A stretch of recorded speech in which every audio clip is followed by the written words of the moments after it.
Anglophonians from London to LA, from Sydney to New York until the Hudson Bay. Hello, Mr. Eminem. Hello, Mrs. Queen. This is a message to you from Berlin. Normally you are not interested in us, what we sing, what we say, and what we discuss. You don't.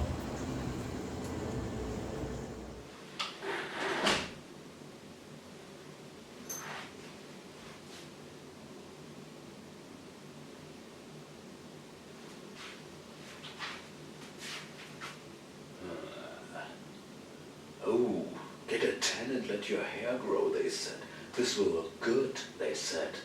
Oh yeah, I see. What a wonderful, delightful idea. And this. This is a bit disturbing, but only a little bit.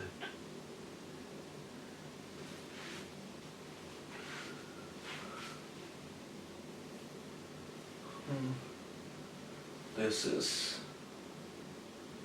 quite exactly like in the between space. The books.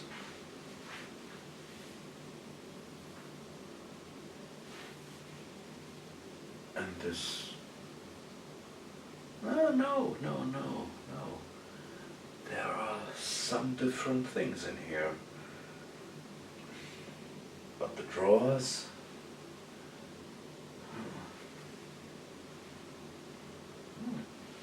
What's this?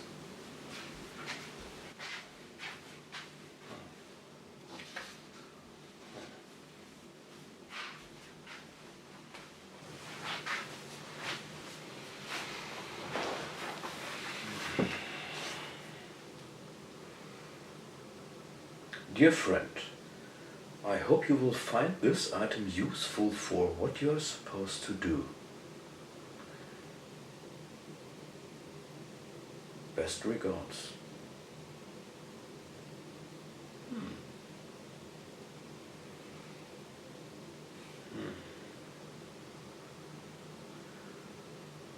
Crystal ball.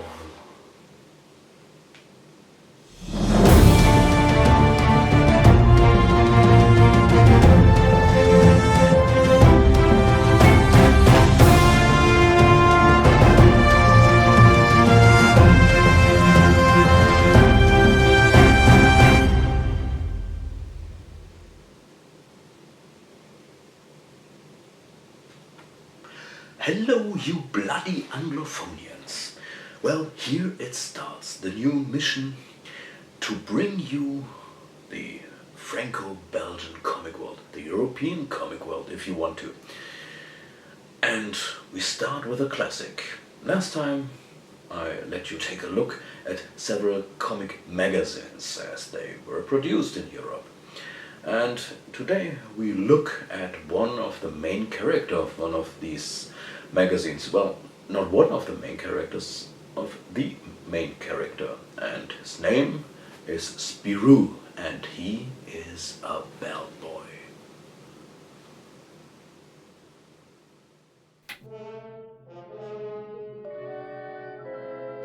In the 1930s, comic magazines for children and young people were not that widespread in Europe. At that time, magazines for children were mostly supplements to well-known weekly or daily newspapers, such as Le Petit 20e for the 20th siècle, where Tintin appeared. Then some European publishers emulated the American models.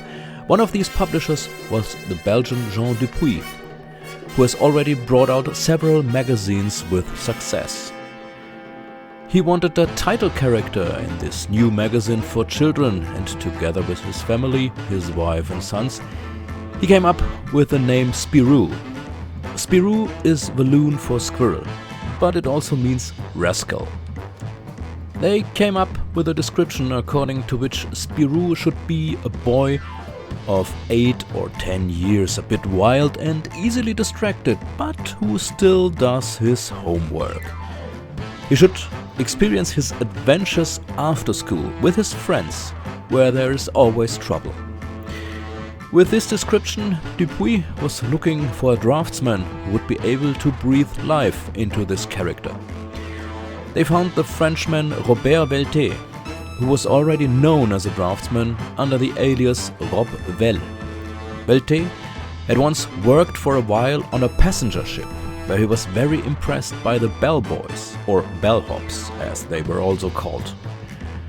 On the one hand, they were still kids, on the other hand, they did hard work. So it was clear to him, Spirou had to be a bellboy in a hotel. From the first drafts, Veltet developed this boy, who from now on was to wear the typical red uniform of a bellboy.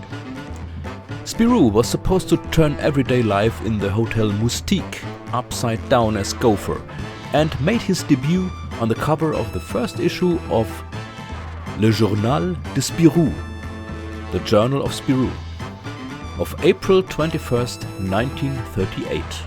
The owner of the hotel, Monsieur Papillon, is looking for a perfect bellboy. He doesn't like the applicants who contacted him, so he asks a friend, an artist. And this artist is none other than Veltet himself. He paints Spirou and sprinkles him with the water of life. The bellhop rises from the screen and is at your service.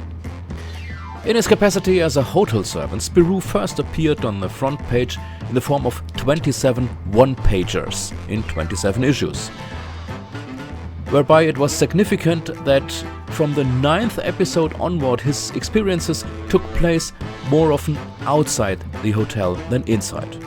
The only important recurring minor character at the time was the head porter Entresol. At the beginning there was no continuous story.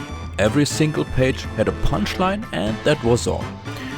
We learn a few interesting things, for example that Spirou has a twin brother whom we never hear from again later. Well, it wasn't until episode 28 that Spirou began to experience adventures that spanned several episodes.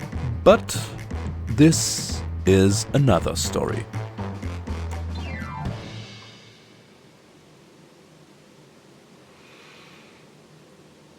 Well, that was only the beginning. Nobody could know what would lie ahead on the career of this bellboy. See you next time.